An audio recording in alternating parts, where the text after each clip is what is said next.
Hey guys, uh, I don't think you're probably not going to like my opinions here, but some of you will. I'm going to talk about Israel and this war that's going on there. First thing, right off the get go, I don't condone what the other side has done, the way that they're doing it.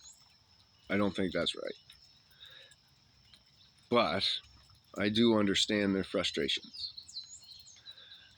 See, um, I was watching Louder with Crowder talk about it, and he's like, well, I'm not going to start before the war. I'm only going to talk about the new Israel since the war, since World War II, 1942, since the Balfour Agreement. But he wouldn't touch on the Balfour Agreement because that would be, or maybe he did. I don't know. I couldn't listen. I can't listen to Gerald talk about religion because he's so wrong. And he thinks he's so right. He thinks he's like a specialist, but he's just, he might as well have gone to seminary school. He's just a candy Christian. So anyway, put my shoes on. The Israelites, how do I explain this to you? So back in the war, First World War, the Jews that we know were living in Germany, and they look up the Great Stab in the Back, where when Germany was at war, I don't remember all the exact details of it, but they stabbed them in the back. They were on their living in their soil. That was the only country that would take them. Every other country in the world said no, you're not coming here, and because they knew who they were back then. Anyways, Germany gave them the benefit of the doubt, and they had the Great Stab in the Back, and that kind of led to the First World War, where I'm always fuzzy on that First World War. I need to watch it again. But when um, when the Jews did that, oh, it was the end of the First World War. That was the Great Stab in the Back, because the Jews signed some agreement and screwed Germany out of all their lands and stuff. And then the Germans, after World War One, building up to World War Two, which is the more important one, the Germans were their country was shrunk way down, and but they still, a whole bunch of their citizens lived in Berlin. And Berlin was known as the sin capital of the world. It was like Hollywood today. It was run by the same families as today. And when and then sorry, there was Germans being lynched on the street in the same fashion that black African Americans were lynched on the streets in America. Same thing, probably worse, and or just as bad. Anyways, and there was no prosecution going on. It was all just overlooked. It was all fine. There was child sex and bestiality and rape and porn and slavery and you name it. Everything was going on, and all the drugs and everything. And then that started happening. So Hitler sent ambassadors to try to negotiate and whatever and figure it out. And they killed the ambassador, and that was the catalyst. When that guy got killed, that started the whole Second World War. So then Germany went in and they burned all the books that were full of bestiality and child porn and other types of pornography, and saved their people. And then England and Britain and everybody got involved. France and Germany beat their asses all the way back to the coast and destroyed their navy, and then let them surrender. These generals were like, "Oh, you got them now, right where you want them. We can take out all their army, and then they're done. We just move in on foot, kill everybody." And Hitler was like, "No, let them bring over fishing boats and tour boats and let them all escape, go back to England and piss off." And they did. And then they built their army back up and came at Hitler again, and he beat them all the way back to England. And that's when you see in all the old movies and everything, when it was all being bombed and all that stuff. That's when it was being bombed and all that stuff. And then again, the general said, "Okay, now we take our foot soldiers in. We've got them totally beaten down, and we put in army barracks and take over the land. We take over England right now." And Hitler said, "No, our real enemy is communism and Joseph Stalin," and let them just totally let them go again, and started going after Stalin. And that's when America came in, all under the control of the Federal Reserve, which is under the control of the Rothschilds, which is who signed the Balfour Agreement to get Israel.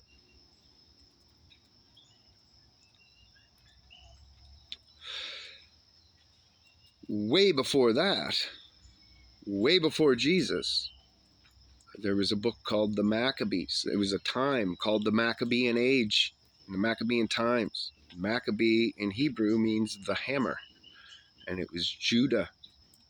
They called him Judah Maccabee, Judah the hammer. And it's a long story, but he became the general over, after his father was killed. He became the general over the armies and stuff, became like the king. And he defeated everybody that was Rome and all of them, and pushed them all out of Israel. And then he took over all of reestablished everything back in Israel, and then started taking outer areas around, and he overtook Edom. Edom is, and I don't know how much of him is in the Bible, but there's a lot of them in the Apocrypha and stuff. There's a reason that they removed those books. They don't want you to know your enemy. And the books that were removed from the Bible taught you who your enemy was. And that's why they demonize the book of demonology, because it teaches you who your enemy is and how to fight him. Or in your personal life, how to fight him. Anyway,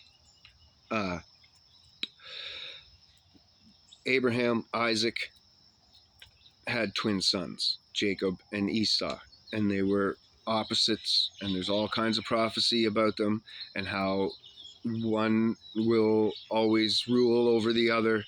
The world's never going to be big enough for the two of them. And if Jacob is under God, then Esau will be under Jacob. And if Jacob falls away from God, then he'll be a slave to Esau. That's how it goes. And those are the prominent forces that have been fighting in our world for all of since that time. Esau actually killed Nimrod, who was the king at the time, and Nimrod was an older dude. But Esau killed him and stole his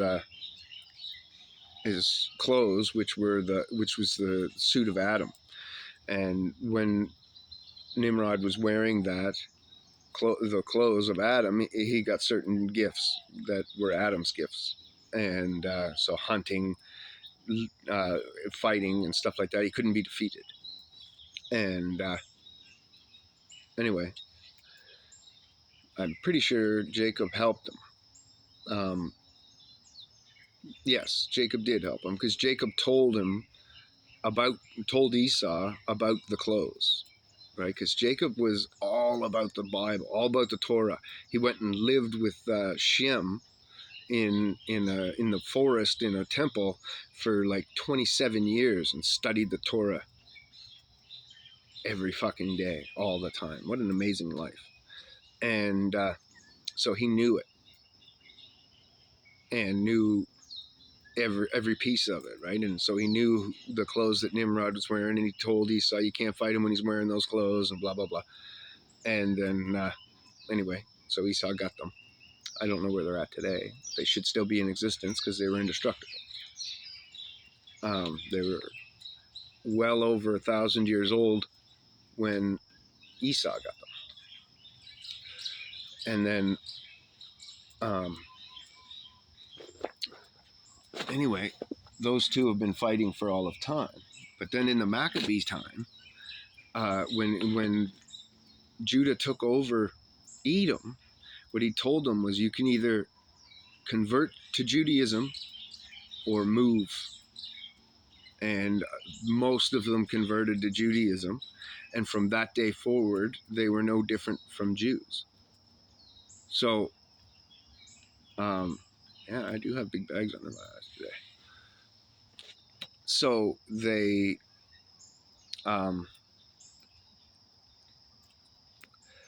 became the false Jews talked about in your Bible that you read, which is also my Bible. It's just I don't let anybody tell me that parts of it aren't my Bible. It's all my Bible. If Jesus studied it and it was good enough for him, and he said that this Torah in my hands is as pure as ever and it's good, then obviously it's good and we should know it. And it wasn't, the books that were removed weren't removed for hundreds of years later. It was in 16 something when they removed the books. So way after Jesus. And then Jesus says, my people suffer and die for a lack of knowledge. Well, what knowledge do you think you're lacking? Hello? Excuse me. And who... It's so much to it, right? Because then Edom, in the third generation after Joseph and Edom, Joseph had died, and there was a big battle when they went to bury him, and they killed Esau. And then there was a big battle that ensued there, and they had to take Zepho prisoner because he was such a warrior, and took him back to Egypt and put him in prison for years. And then he got out of prison after Joseph died because nobody knew why he was in prison. And he went to Africa, down south, further into Africa, because Egypt's in Africa.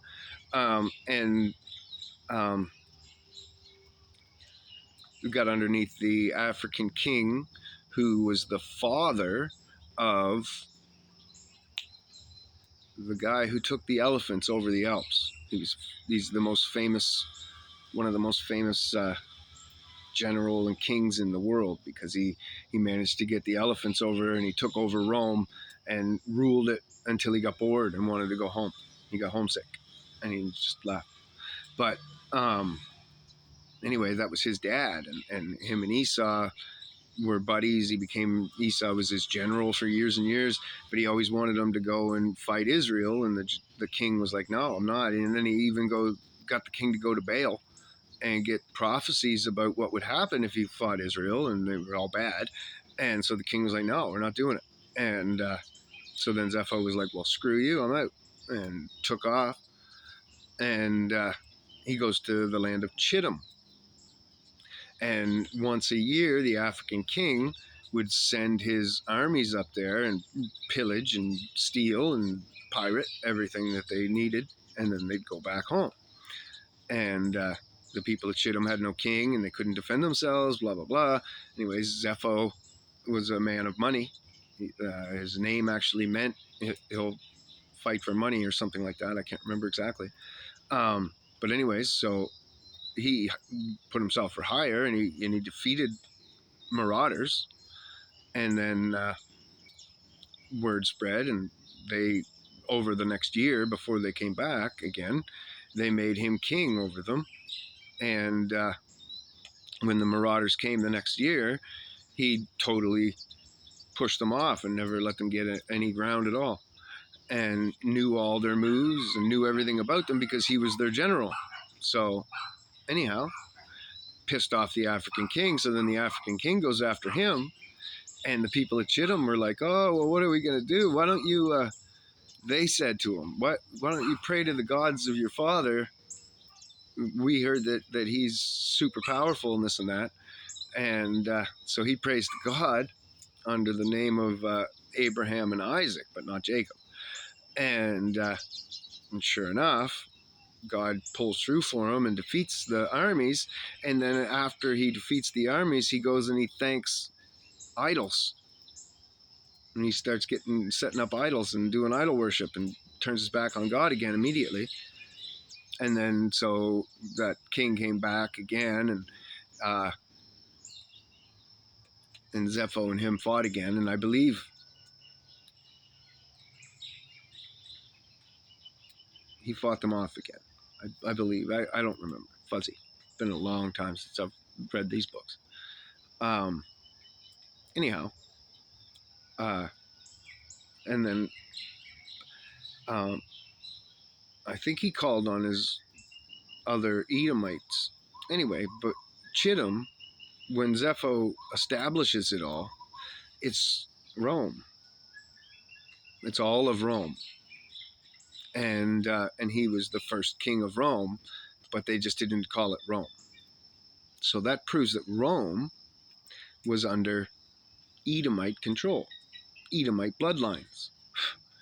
And then they get destroyed, but latched onto Christianity with the Catholics. And then a couple hundred years later, they latch onto, or the Catholics remove all the evidence of them. So that you don't know who they are. And now you're saying, oh, I stand behind Israel. Well, they run the world that you live in today. When people go to the Davos meeting and talk to George Soros, he's directly under the Rothschilds, which is who signed the Balfour Agreement to get Israel. That's the name on the king of Israel, basically. But they don't want to be seen. Real power isn't seen.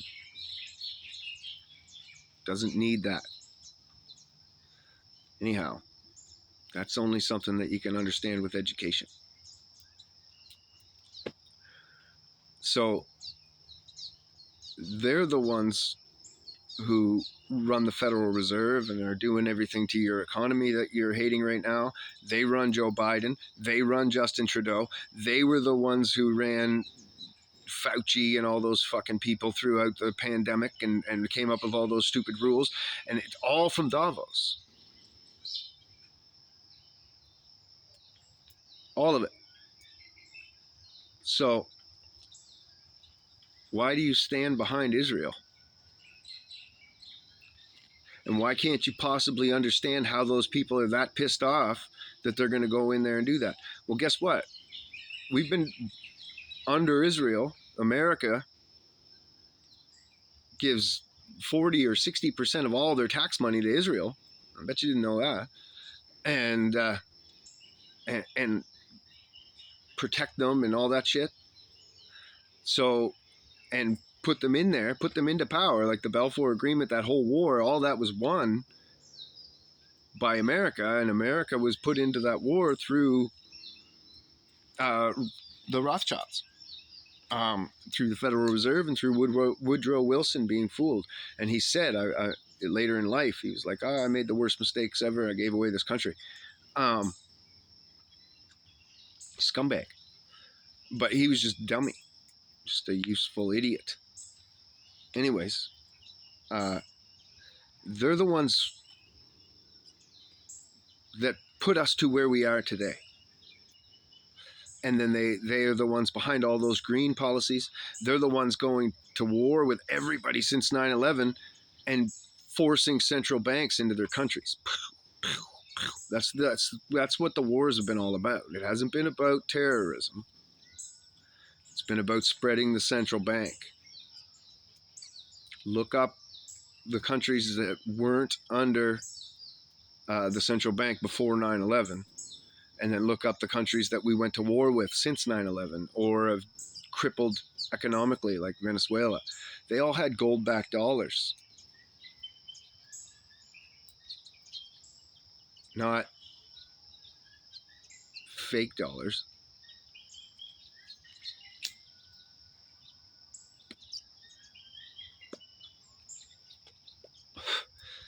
So Esau runs the Jews, and Esau runs the Catholics, the Roman Catholics. It's all Edom, the enemy of God, the enemy of Jacob, the enemy of Israel. That's why there's no peace there. You can't force peace. God's going to make the peace when the people go back. So who the fuck are the people? What's the Bible say about where Israel's going to be when Edom's ruling? 400 years of slavery is what it says. And I've talked about this till I was fucking blue in the face, but I'll talk about it again. It was in 1619 that the first slaves, or the first African Americans, whatever you want to call them, Hebrews, were brought to America, and then they did their 7-year indentureship, and an indentureship is what we would call an apprenticeship today. And once you were indentured, you could then get a loan from the bank to buy a farm. But before you were indentured, you had no brain. You had no knowledge. You've never worked on a farm before. You've never run a whole farm before. So how is it that you're going to pay me back my money? So they all became very successful farmers, and they started the Republican Party. And I forget what state it was in. But later, after 1640, in 1640, a slave, I'm going to skip that whole middle part because whatever. Go look at other videos. I explain it all in detail. In 1640, this slave is captured by the American police and government and then sentenced to go serve his entire life on a farm that he already did his indentureship for and never got released, and he had to escape from it. So then after that, after 1640, they started lynching people in the streets and killing Africans, killing all the Hebrews who had knowledge of Hebrewism, going into the city or the state that was the Republican Party formed from, killed all them guys, and started the actual full-on slavery of Deuteronomy.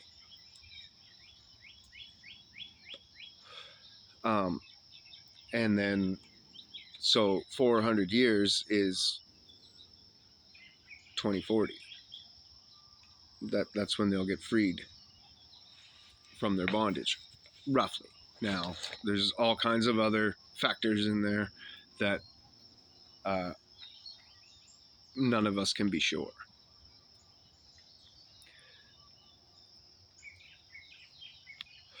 But just by that, we can prove who the people are. At least the two tribes, right? Because when Israel got raided before the First World War,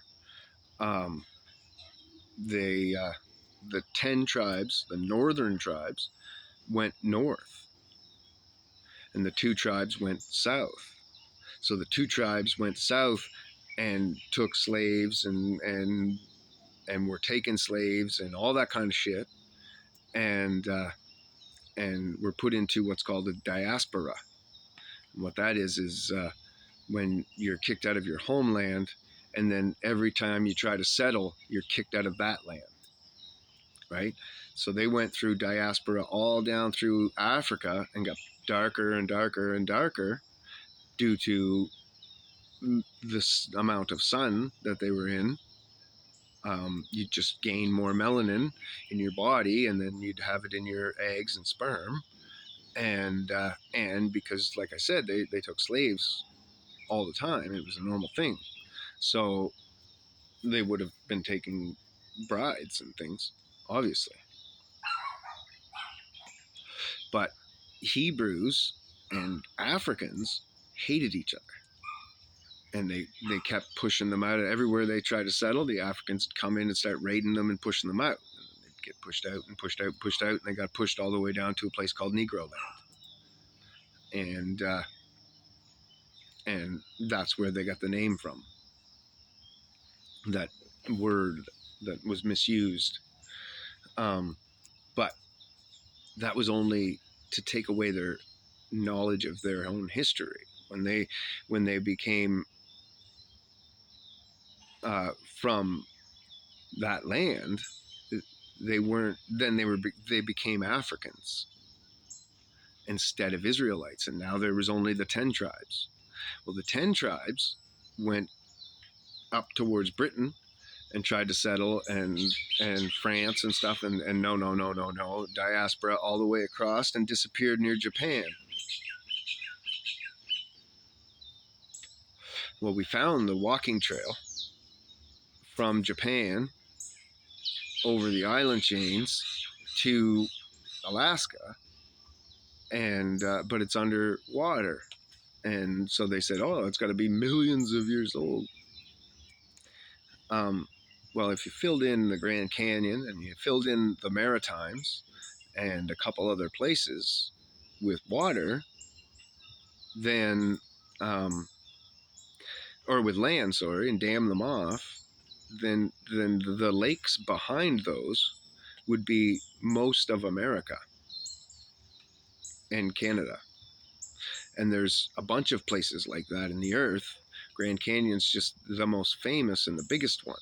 And the Maritimes is one that I lived in and drove through into Quebec, and you can see the shorelines of the two hills, and you're in a big valley the whole way through Quebec, all the way to Ontario, and at some point, about 3.5, 4 hours into Quebec, you see the two horizons split, or the one horizon splits on one side, and but then you can still see the next horizon just past that, and the whole thing's still the bottom of a lake, huge lake.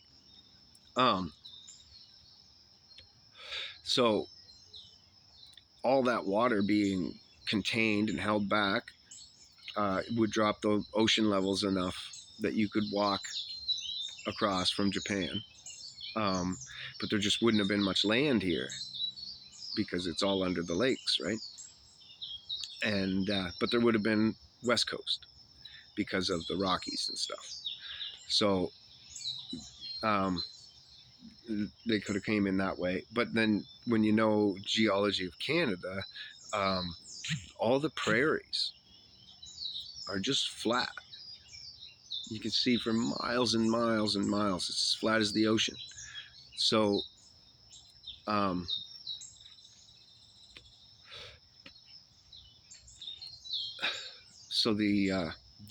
sorry, I just got a text about my van. I was talking about it on a different video, but anyhow, doesn't matter. The Israel, I wish you could see it all. That this chain of Edom, where they went, who they became, and of Jacob. So anyways, those 10 tribes walked across, probably had a swim in the lake, which would have been enough to push it over the top of the barrier enough, or just enough rain fell, snow melted and shit, so that it eventually pushed over.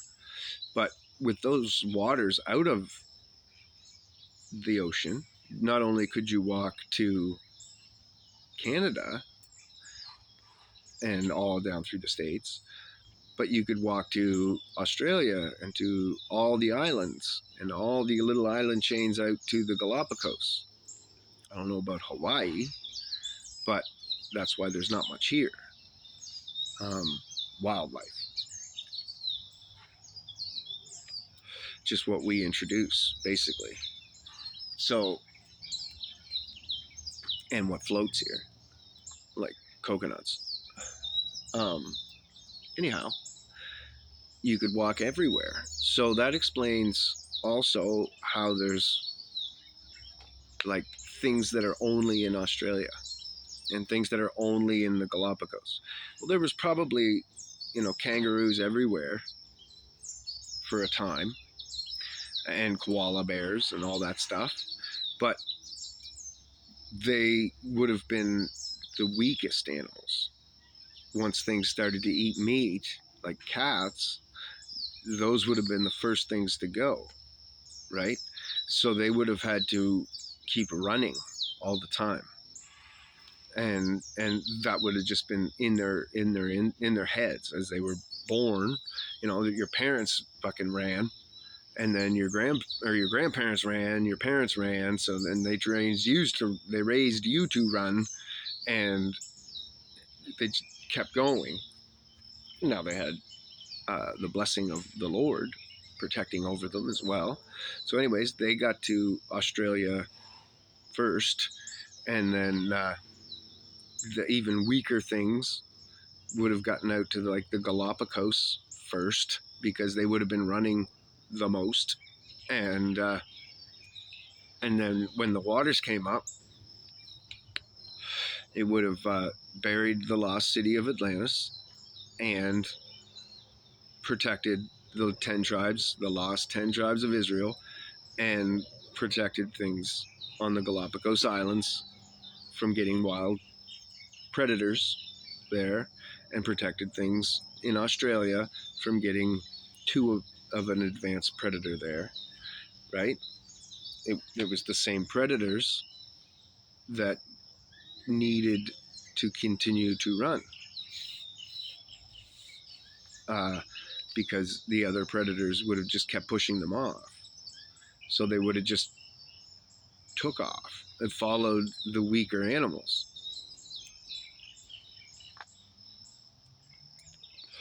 That's all natural. And the color change is all natural as well, where if I'm in the sun all the time every day and my melanin goes up,